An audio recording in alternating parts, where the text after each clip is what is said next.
Russia's reported plan to potentially place its newly developed Oreshnik hypersonic missiles in Venezuela, right in what is often described as America's strategic backyard, has sparked a fresh wave of debates about the revival of a Cold War-like confrontation, the fragility of nuclear deterrence, and the broader shifting balance of power in global geopolitics. And this development becomes even more dramatic against the backdrop of Donald Trump's renewed political comeback and his administration's assertive decision to send U.S. warships to Venezuelan waters, setting the stage for a confrontation that combines military posturing, strategic deterrence, historical rivalries, and contemporary struggles for influence. To understand the seriousness of the situation, one has to go back to the roots of the U.S.-Russia rivalry, particularly the Cold War era when the Cuban Missile Crisis of 1962 nearly brought the world to the brink of nuclear annihilation after the Soviet Union secretly deployed nuclear missiles to Cuba, leading President John F. Kennedy and Soviet Premier Nikita Khrushchev into a tense standoff that eventually ended in a negotiated withdrawal, yet left behind a permanent scar on U.S. national memory regarding foreign powers placing nuclear weapons close to American shores. And in many ways the current reports about Russia deploying hypersonic missiles in Venezuela serve as an eerie reminder of that very dangerous episode. Venezuela today is not Cuba of the 1960s, yet the geopolitical logic is strikingly similar, because Venezuela under Nicolas Maduro has positioned itself as a close ally of both Russia and China, seeking military, economic, and political support to counter American sanctions and isolation, and Russia, which has long sought to increase its strategic presence in Latin America as a counterweight to U.S. dominance in Eastern Europe and NATO expansion, now appears to be considering a bold move that could drastically change the security dynamics of the Western Hemisphere. The Oreshnik hypersonic missile itself represents a technological leap, as it is reportedly capable of reaching speeds up to Mach 11, maneuvering during flight to evade missile defense systems, and delivering either nuclear or conventional warheads up to 5,500 kilometers away, which means that if stationed in Venezuela, such a missile could easily target most of the continental United States, from Washington, D.C. to Texas to Florida and even deep into the Midwest, creating a sense of vulnerability that America has not truly experienced since the Cuban Missile Crisis. And while Russia officially frames its hypersonic program as a necessary deterrent against NATO encroachment near its borders, the idea of deploying them in Latin America sends a far more aggressive and symbolic message, that Moscow is willing to challenge Washington not only in Eastern Europe or the Arctic but also directly in the Western Hemisphere, essentially flipping the script of American hegemony. Donald Trump's decision to send warships to Venezuela in response to this looming threat reflects not only his characteristic style of aggressive posturing but also the bipartisan American consensus that views foreign military deployments in Latin America as unacceptable, recalling the Monroe Doctrine of 1823 which warned external powers not to interfere in the Americas. And if Russia indeed proceeds with placing hypersonic systems in Venezuela, it would be seen in Washington as a direct violation of that long-standing principle, sparking calls for military, economic, and diplomatic escalation. The Venezuelan dimension here is crucial, because Maduro's regime has been under crippling U.S. sanctions, isolated diplomatically in much of the Western world, and heavily dependent on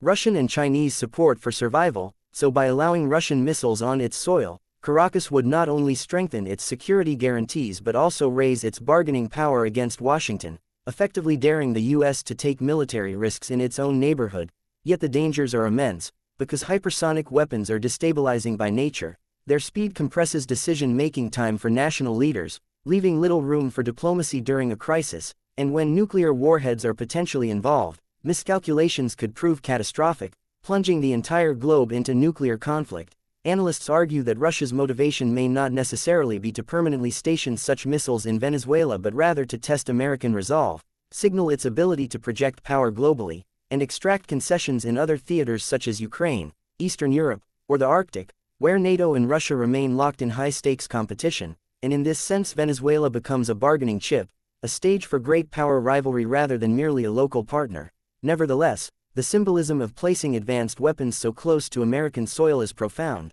because it undermines the sense of geographic security that has long shielded the United States, situated between two vast oceans and protected by its alliances. And this erosion of strategic comfort is exactly what Russia seeks, to remind Washington that just as NATO missiles and troops approach Russia's borders, Moscow can do the same in reverse. Technologically, the Oreshnik is part of a new arms race where hypersonic glide vehicles, maneuverable re-entry vehicles, and advanced missile defense penetration systems are rapidly developing. And while the U.S. also invests heavily in its own hypersonic programs, many analysts concede that Russia has achieved an early lead, particularly in operational deployment, meaning that a Venezuelan deployment would not only be a symbolic gesture but also a real military challenge for U.S. defense planners, forcing Washington to rethink its strategies in the Caribbean and Gulf of Mexico. Trump's approach may include tightening sanctions on Venezuela, increasing military patrols, mobilizing allies in Latin America, and accelerating U.S. missile defense systems, but each of these measures carries risks, as further isolating Venezuela could push it deeper into Russia's orbit,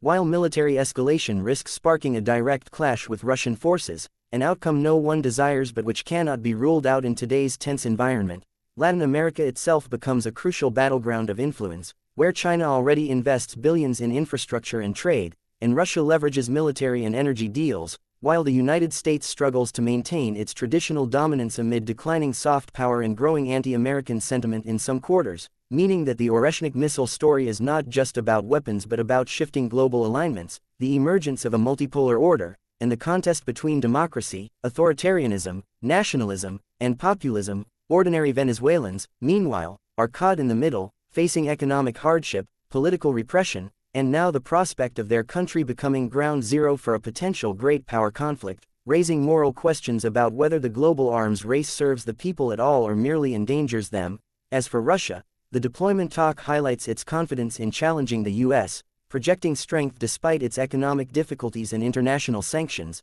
and leveraging its defense innovations to compensate for conventional weaknesses. For the United States, this moment revives the ghost of the Cold War, forcing Americans to grapple